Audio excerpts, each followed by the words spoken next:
guys, welcome back to my YouTube channel. If you're new here, my name is Melissa and I'm always here Mondays, Wednesdays, Friday, and Sunday, and I talk about true crime. I talk about missing children, and I also talk about different stuff once in a while. So if you like any of that, go ahead and subscribe and hit that bell so you can notify every time I upload. Today we're going to be talking about missing child because I dedicate Fridays just to talking about missing children.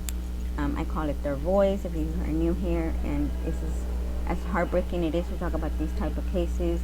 I want to put it out there because someone may see this video and may know something or whatever the case may be. So today we're going to be talking about Jack Daniel Phillips. This is another case that I researched that there is barely any information, but I did find it on the I'm getting the information from the Shirley Project. So let's go ahead and get started. So Daniel went missing on the 8th to 6th, 1995, Big Lake, California, and his classification is endangered missing.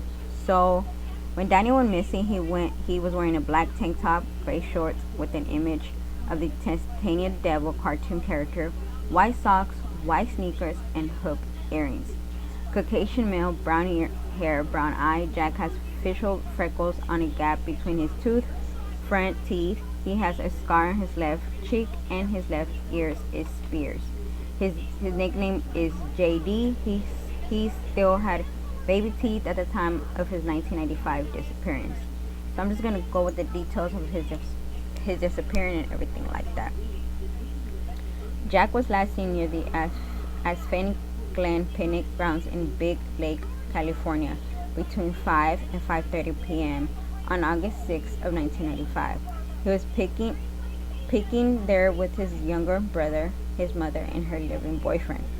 Jack had an argument with his mother and her boyfriend that day, and he told a witness he was tired of arguing. He apparently vanished while walking back to where the adults were. An extensive search of the area around the picnic grounds and his nearly home turned up no signs of the child. He has no history of running away. Several days after Jack disappeared, a friend of his family in Batesville, California, received an automated phone call asking whether she would accept a collect call.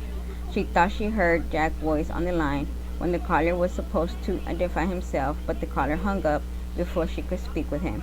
It has not been confirmed that the caller was Jake.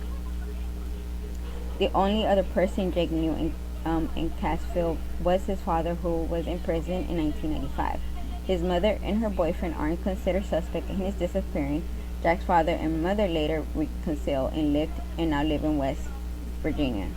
Convicted killer James Cornell is a prime suspect in Jake's disappearance, as well as the 1979 disappearance of a 7-year-old Charles Christopher Friends from Santa Ana, California. He was violent serial sexual abuser, a record of child molestation dating back to the 1960s. All but one of his unknown victims were boys and roughly the same age group as Charles and Jake. Currently lived only a few blocks from Spangale at the time Jake vanished, and later told a cellmate he had murdered a child. Authorities believe he may have dumped Jake's body in the ocean. Photos of the criminal is posted for this case summary. In August of 1967, he abducted a 14-year-old Wisconsin boy, molested him, and beat him almost to death. He served 5 years of the 30-year sentence from the crime. In 1983, he was convicted of the February 1967 murder of an Arizona boy and sentenced to life in prison. But the conviction was overturned in 1987 because undefective counsel. He ended up pleading guilty to kidnapping in the Arizona case and was released that year. In 1997, Colonel was charged with the murder of 13-year-old neighbor boy James Weffer and Janie Totter. Janie disappeared in 1979 and 1990. Colonel discovered the teen's skulls, but it wasn't undefined until 1996. After his mother arrest, investigators approached Colonel about Jack's case, and he offered to confess to Jack's murder if the prosecutor would not seek the death penalty for murder.